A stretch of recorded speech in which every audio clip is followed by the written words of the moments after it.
تمہیں اس انسان کا نام بتا دے جو حریہ کو مارنا چاہتا ہے، لیکن کردم سائیں وہ لڑکی میری جان نہیں چھوڑتی، دل کرتا ہے اسے بالوں سے پکڑ کر اس کا سر دیوار پہ دے مانوں، کہتی ہے کہ وہ میری حریہ سے بہتر ہے، میری حریہ کی جوتی کے برابر نہیں ہے، نہ اپنی فکر ہے نہ ہمارے خاندان کی گھٹیا لڑکی۔ مقدم اس نے تمہیں پانے کے لیے یہ سب کچھ کیا ہے، اس نے تمہیں حاصل کرنے کے لیے تمہارے دشمنوں سے ہاتھ ملایا ہے، اگر تم اسے مل جاؤ گے تو وہ ان دشمنوں کا کیا کرے گی، وہ خود تمہیں ان کا نام بتا دے گی۔ تم بس اپنی پلاننگ تیار رکھنا، جیسا ہم نے سوچا ہے بالکل ویسا ہی ہونا چاہیے، اس بارے میں کسی کو کانوں کان خبر نہیں ہونی چاہیے۔ اب کہاں جا رہے ہو؟ کردم کے بولتے بولتے وہ اٹھ گیا تھا۔ جا رہا ہوں آوارہ گردی کرنے، کم از کم گھر تو نہیں جاؤں گا، آج رات وہ چڑیل میری عزت لوٹ لے گی۔ مقدم نے اتنی معصوم شکل بنائی کہ جیسے ساری دنیا کی معصومیت اسی پر ختم ہوتی ہے، جبکہ اس کی بات پر کردم کا کہکا بلند ہوا تھا اور کچن میں کھڑی دھڑکن گھبرا کے رہ گئی۔ دونوں بھائی جب ساتھ ہوتے تھے انہیں کیا دورے پڑتے تھے، وہ بھربھراتے ہوئے چائے کپ میں اڈالنے لگی۔ وہ خاموشی سے گھر سے نکلا، کسی سے بھی کچھ بھی کہے بنا اپنے کام پر چلا گیا۔ سارا دن مزدوروں کے ساتھ اسکول کی بلڈنگ پر لگے رہنے کے بعد اس نے گھر کا راستہ لیا، لیکن گھر جانے کے بجائے وہ سامنے والے دروازہ کھٹکھٹاتے ہوئے زاہد سے کہنے لگا، زاہد مجھے تمہارا بائک چاہیے ذرا۔ کردم کے کہنے کی دیر سے زاہد بھاگتے ہوئے بائک کی چابی لا کر اسے دینے لگا۔ میں تقریباً 1 گھنٹے میں واپس آ جاؤں گا، وہ زاہد کو کہتے ہوئے بائک لے کر نکل گیا تھا۔ وہ کہاں جا رہا تھا جنید نہیں جانتا تھا، بس اسے یقین تھا کہ وہ حریہ کے معاملے میں اتنا بے خبر نہیں رہ سکتا جتنا وہ جانتا تھا۔ یہ غلط ہے اور ایسا نہیں کرنا چاہیے، لیکن پھر بھی کردم کا پیچھا کرنا بہت ضروری تھا۔ راستے میں ایک بار کردم نے اپنی بائک روکی اور ہر طرف دیکھا اور کسی کو نہ پا کر مطمئن سا ہو کر آگے کی طرف جانے لگا۔ اس کی نظریں اس سے اوجھل ہوتے ہی جنید نے اپنی بائک نکالی اور اس کے پیچھے نکل گیا۔ کچھ ہی دیر میں کردم ایک چھوٹے سے مکان کے سامنے کھڑا تھا۔ دروازہ کھٹکھٹایا تو ایک بوڑھی عورت باہر نکلی۔ وہ کردم کو اس طرح سے پیار کر رہی تھی جیسے اس کی سگی ماں ہو۔ کردم اس سے محبت وصولتا اندر چلا گیا، جبکہ جنید وہیں بائک کچھ فاصلے پر روکے اس گھر پر نظر رکھے ہوئے تھا۔ تھوڑی ہی دیر میں کردم واپس آیا، اس عورت سے ملا اور پھر بائک پر بیٹھ گیا۔ اس بوڑھی عورت کو خداحافظ کرنے کے بعد اس نے دروازے کی طرف ہاتھ ہلایا تھا۔ یقیناً دروازے کے پیچھے بھی کوئی تھا، لیکن کون، یہ جنید نے جاننا تھا۔ سائیں میں یقین سے کہہ سکتا ہوں کردم سائیں جہاں گئے تھے وہاں 2 لوگ تھے۔ جنید کیا تم اس عورت کو جانتے ہو جو کردم سے مل رہی تھی؟ دادا سائیں نے بے صبری سے پوچھا۔ نہیں سائیں، عورت کو میں نہیں دیکھ پایا، اس نے بہت بڑی چادر کر رکھی تھی، میں فاصلے پر تھا، لیکن اس بات کا مجھے یقین ہے کہ اندر کوئی تو موجود تھا۔ اگر آپ کہیں تو میں ابھی آپ کو اس جگہ پر لے کر چلوں گا، جنید نے فوراً کہا، جبکہ کوئی اور تھا جو دروازے پر ان کی ساری گفتگو سن رہا تھا۔ ٹھیک ہے جنید، مجھے اسی وقت اس جگہ پر لے کر چلو۔ دادا سائیں کے کہنے پر جنید فوراً اٹھ کر گاڑی کی طرف بھاگا تھا۔ سائیں، زاہد کا موٹر سائیکل کھڑا ہے، اس کا مطلب ہے کہ کردم سائیں اس وقت یہاں بھی موجود ہیں، وہ یہاں روز آتے ہیں، کچھ تو خاص ہے یہاں۔ جنید نے گاڑی سے نکلتے ہوئے ان کی سائیڈ کا دروازہ کھولا۔ کھٹکھٹاؤ دروازہ، ہم بھی تو دیکھیں یہاں ایسا کیا خاص ہے۔ اپنے پیچھے مقدم کی آواز سن کر دادا سائیں نے بے ساختہ اس کی طرف دیکھا۔ تم یہاں کیا کر رہے ہو؟ مقدم سائیں سے اپنے پیچھے دیکھ کر وہ پوچھنے لگی، وہی جو آپ کر رہے ہیں، کردم سائیں کا پیچھا۔ چلو دروازہ کھٹکھٹاؤ، اس نے کہتے ہوئے جنید کو حکم دیا۔ دادا سائیں کا اشارہ ملتے ہی وہ دروازے کی جانب بڑھا اور اس سے پہلے کہ وہ دروازہ کھٹکھٹاتا کسی نے دروازہ کھول دیا۔ دادا سائیں، جنید، مقدم سائیں، آپ لوگ یہاں کیا کر رہے ہیں؟ ان سب کو دیکھ کر کردم بوکھلا گیا تھا۔ یہی سوال ہمارا بھی ہے کردم سائیں، دادا سائیں نے پوچھا۔ میں تو یہاں نانی سے ملنے آیا تھا، آپ نے ہی تو کہا تھا دادا سائیں کہ ان کی طبیعت خراب ہے اور انہیں میری ضرورت ہے، وہ حویلی چھوڑ کر اپنے آبائی گھر میں شفٹ ہو چکی ہیں، اسی لیے میں اکثر ان سے ملنے آتا رہتا ہوں۔ اور کون کون رہتا ہے یہاں؟ دادا سائیں اس کی بات سے متاثر نہیں ہوئے تھے۔ اور کوئی نہیں، بس میری نانی رہتی ہیں اور ان کی ایک نوکرانی بھتیجا ہے، میں نے مل لیا ہے اپنی نانی سے، چلیں حویلی چلتے ہیں۔ کردم نے راستے کی طرف اشارہ کیا۔ کردم سائیں، ہم یہاں تک آئے ہیں تو آپ کی نانی سے مل کر جائیں گے۔ کیوں دادا سائیں؟ مقدم اس کی بات کو اگنور کرتے ہوئے آگے بڑھا۔ وہ سو گئی ہیں مقدم سائیں۔ کردم نے اس کے سینے پہ ہاتھ رکھتے اسے دروازے سے پرے کرنا چاہا۔ اچھا؟ مقدم اچھا کو گھسیٹتے ہوئے دلکشی سے مسکرایا۔ میری حریہ جاگ رہی ہوگی، چلیں اس سے مل کر چلتے ہیں یا اسے اپنے ساتھ لے کر چلتے ہیں۔ مقدم نے اس کا ہاتھ اپنے سینے سے ہٹاتے ہوئے ایک بار پھر سے دروازے کی طرف قدم بڑھائے۔ مقدم سائیں، حریہ یہاں اندر نہیں ہے، اماں سائیں نے باہر آ کر کہا۔ یہاں صرف میں اور میری ایک ملازمہ رہتی ہیں اور عورتوں کا گھر ہے، اس طرح آپ اندر نہیں آ سکتے۔ آپ تو کہہ رہے تھے کردم سائیں کہ نانی سو رہی ہیں اور یہ تو جاگ رہی ہیں، اور ماشاءاللہ سے ان کی طبیعت بھی کافی صحیح لگ رہی ہے۔ جب مجھے 1.5 ماہ پہلے ان سے ملا تھا تب وہ کافی نڈال لگ رہی تھی، لیکن آج خوبصورت اور صحت مند نظر آ رہی ہیں۔ بس نوازے سے ملنے کا اثر ہے، پھر ملاقات ہوگی۔ وہ دروازہ بند کرنے لگی تو مقدم نے بیچ میں اپنا ہاتھ رکھ دیا۔ آپ کو اتنی جلدی کیوں ہے ہمیں یہاں سے بھیجنے کی؟ آپ تو ایسے گھبرا رہی ہیں جیسے کوئی چوری کرتے ہوئے پکڑی گئی ہوں۔ مقدم بدتمیزی مت کرو، دادا سائی نے ٹوکا۔ تو آپ ان سے کہیں کہ سیدھے طریقے سے میری حریہ کو میرے حوالے کر دے تاکہ میں یہاں سے چلا جاؤں، مقدم نے دادا سائی کو گھورتے ہوئے کہا۔ یقیناً ان کے بیچ میں مداخلت اسے پسند نہیں آئی تھی۔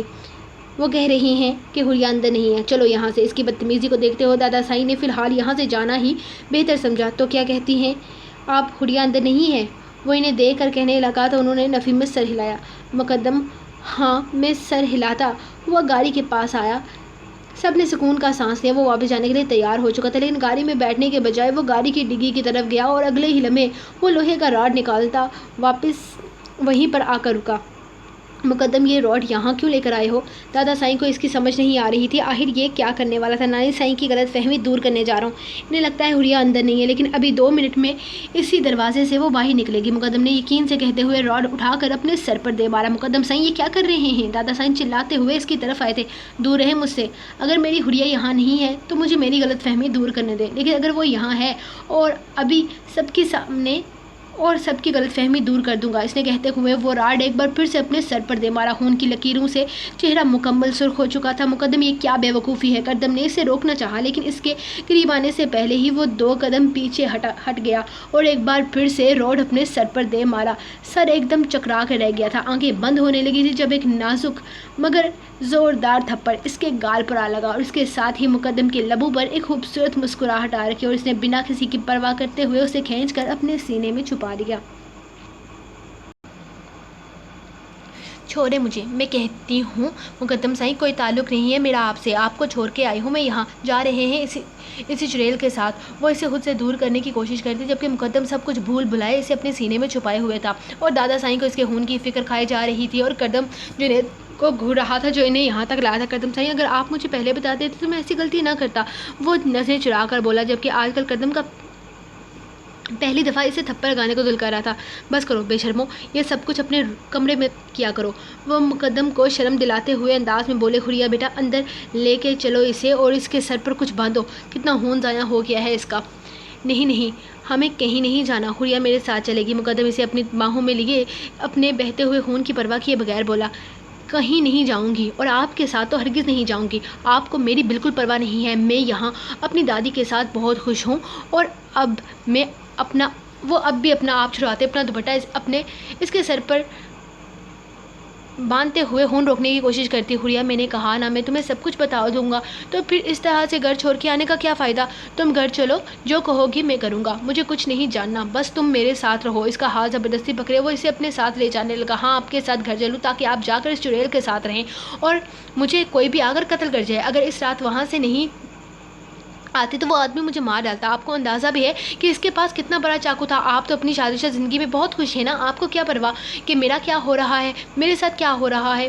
کوئی مجھے جان سے مار دینا چاہتا تھا، میں یہاں ٹھیک ہوں مقدم سائی، اور وہ اب بھی اپنا آپ چھڑوا رہی تھی۔ میں تمہاری حفاظت کروں گا حریہ، میں تم پر آنچ بھی نہیں آنے دوں گا۔ بس آخری بار میرا یقین کر لو، میں تمہیں اس نکاح کی بھی وجہ بتا دوں گا۔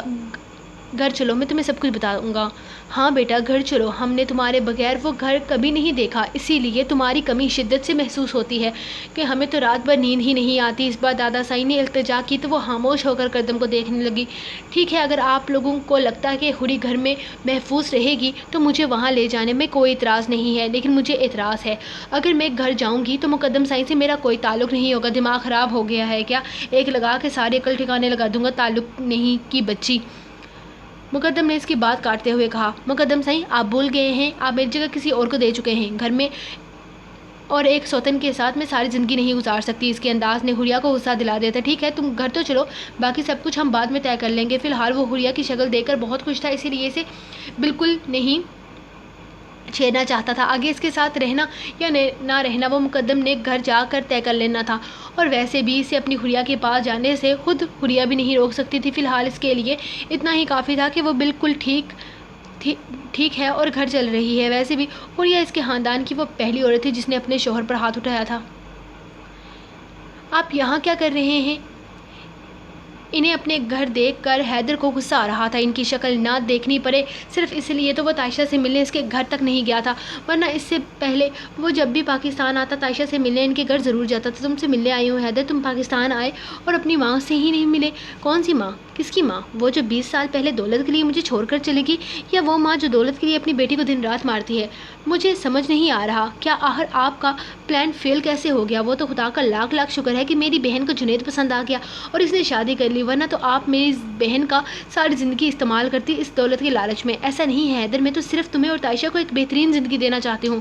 میں یہ سب کچھ تم دونوں کے لیے کیا، اور میں بہت جلد تائشہ کو اس جنید سے طلاق دلوا کر واپس حویلی لے آؤں گی اور اس کی شادی کردم سے کرواؤں گی. رضوانہ نے صفائی پیش کرنے والے انداز میں کہا. خدا کے لیے اماں صحیح، اب لالچ کو ہماری بہتری کا نام مت دیں اور جینے دیں ہمیں. تائشہ کے ساتھ اب کچھ غلط مت کیجیے گا. وہ جنید کے ساتھ بہت خوش ہے اور پلیز اسے خوش رہنے دیجیے. اور جہاں تک میرا سوال ہے تو میرے پاس میرے باپ کی چھوڑی ہوئی بہت دولت ہے. مجھے کسی دوسرے کے حق پر ڈاکہ ڈالنے کی ضرورت نہیں. چلے جائیں یہاں سے. میں آپ کا چہرہ بھی نہیں دیکھنا چاہتا، کم از کم اس وقت تو بالکل نہیں. وہ کہتے ہوئے وہیں سے اندر چلا گیا اور اپنے آپ کو لاک کر دیا. 20 سال سے وہ اس در پر واپس نہیں آئی تھی. آج اپنے بیٹے کی چاہت انہیں یہاں کھینچ لائی تھی، لیکن وہ پھر بھی اندر نہ گئی کیونکہ ان کا ارادہ تائشہ کے پاس جانے کا تھا. وہ ابھی گھر واپس آیا تھا اور گھر آتے ہی تائشہ کو حریہ کے واپس ملنے کی خوشخبری سنائی. کیا وہ کردم سائی کے پاس تھی؟ کردم سائی نے یہ بات سب سے کیوں چھپائی؟ جنید نے سب کچھ بتایا تو وہ پوچھنے لگی کیونکہ اس کی جان کو خطرہ ہے.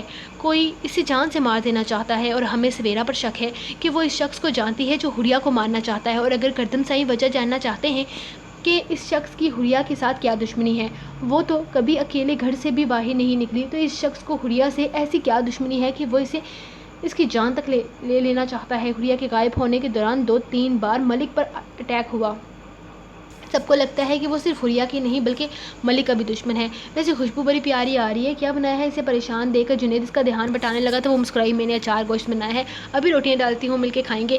تائشہ مسکرا کر اٹھی جبکہ جنید نے اس کا ہاتھ تھام کر اسے اپنی طرف کھینچ لیا. آج میں تمہیں بتایا نہیں تم کتنی پیاری لگ رہی ہو. اس کے چہرے سے بال ہٹاتا اس کا چہرہ اپنے ہاتھوں میں لیے اور شرارتی انداز میں بولا. جنید کی نظریں اس کی آنکھوں سے ہوتی چھوٹی سی ناک پر ٹھہری تھی اور پھر لبوں سے ہوتے ہوئے اپنے دشمن اس قاتلانہ دل پر. اس سے پہلے کہ وہ اس دل کو اپنی ظلم کا نشانہ بناتا کوئی بنا اجازت اندر داخل ہوا تھا.